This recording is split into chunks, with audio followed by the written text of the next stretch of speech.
Welcome to our podcast.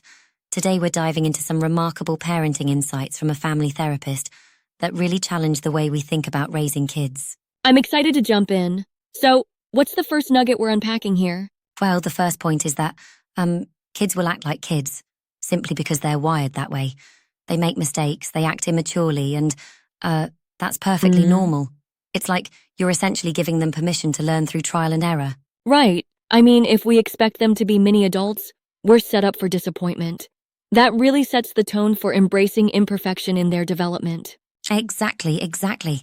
And moving on, another key insight is about setting limits with respect, not criticism. You know, like, rather than shaming a child, setting boundaries in a firm yet compassionate way.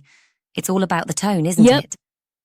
Absolutely. It reminds me of the ambiance at work. No one likes to be yelled at, right? So why should our tiny humans? Exactly. And then there's the whole idea of being aware of developmental stages. It explains that those intense separations, like suddenly screaming at daycare drop-offs, are really just normal transitions. Yeah. It's just normal separation anxiety playing its part. So it's like, instead of viewing that tantrum as misbehavior, we see it as a stage, something to navigate thoughtfully. Right. And that dovetails into knowing your child's temperament and personality. Every kid is just so unique, and understanding their quirks can really help in deciding when to step in or when to let them figure things out on their own. It's like having a personalized manual for each child. For sure, but sometimes I worry. What if parents use that uniqueness as an excuse not to enforce limits? That's a fair point. But really, it's more about using that understanding to tailor the environment.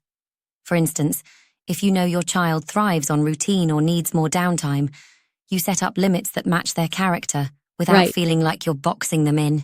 It's a balancing act, isn't it? It definitely is. Speaking of balance, what's next on the list?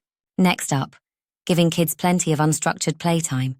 This is so critical because it's how they explore the world and learn organically. Kids need that freedom to, mess around and discover what they're capable of.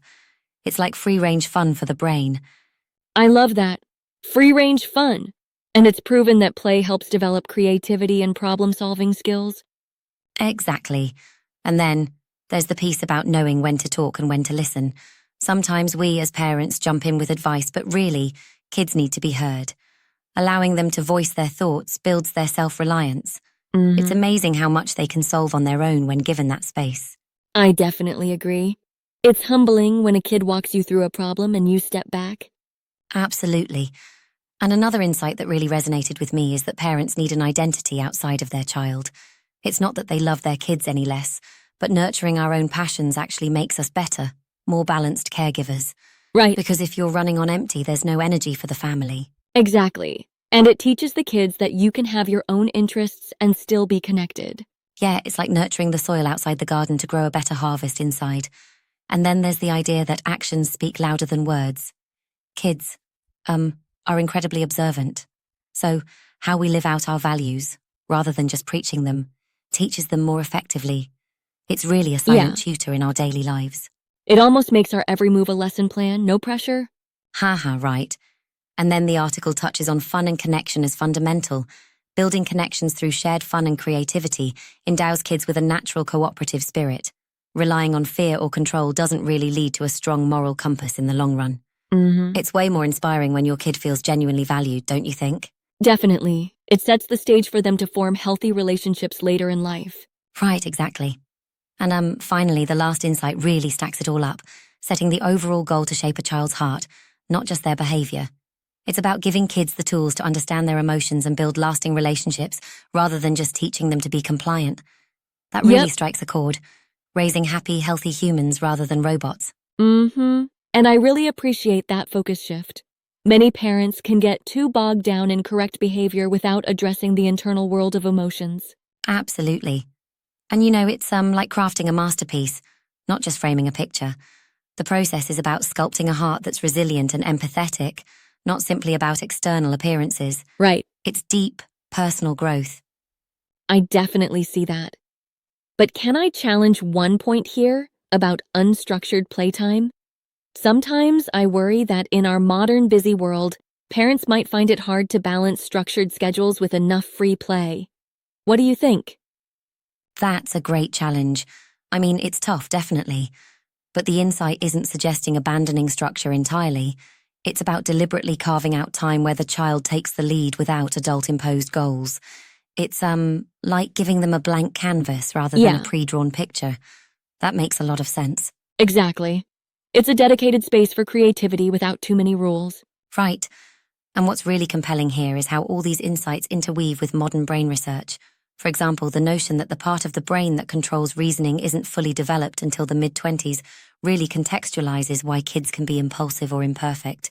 It's science meeting parenting in such a natural way. And it's also a reminder to be patient, understanding that struggle is part of normal development. Yes, and that patience is exactly what supports a deeper and healthier bond between parent and child. When we meet them with authenticity and respect, it reverberates in their emotional well-being. Right. Connection is key. I also love that it reinforces the idea of fun and creativity over authoritarianism. It seems like, well, it's less about ticking boxes and more about creating a nurturing atmosphere. Exactly. And this resonates so much with my own experiences.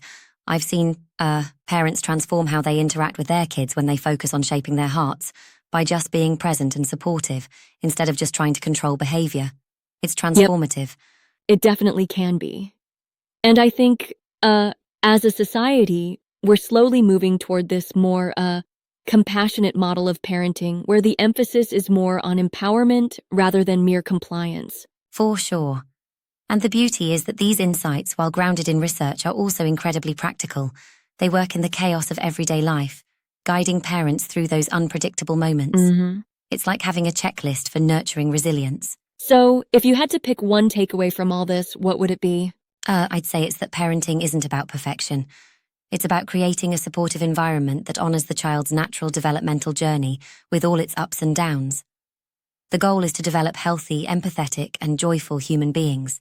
That's a very Right. heartfelt vision. And it challenges us as adults to also be learners in the process, right? It's mutual growth. Exactly. Absolutely. Even when today's challenges seem overwhelming, each insight is a stepping stone toward deeper connection and understanding. And that makes all the difference, not just for our kids, but for us as well. I couldn't agree more. It's been a really engaging conversation, full of practical wisdom and heartfelt advice. Thanks for unpacking these insights with me. Thank you as well. Till next time, let's keep nurturing those hearts. And remember, parenting is as much about growing as it is about guiding.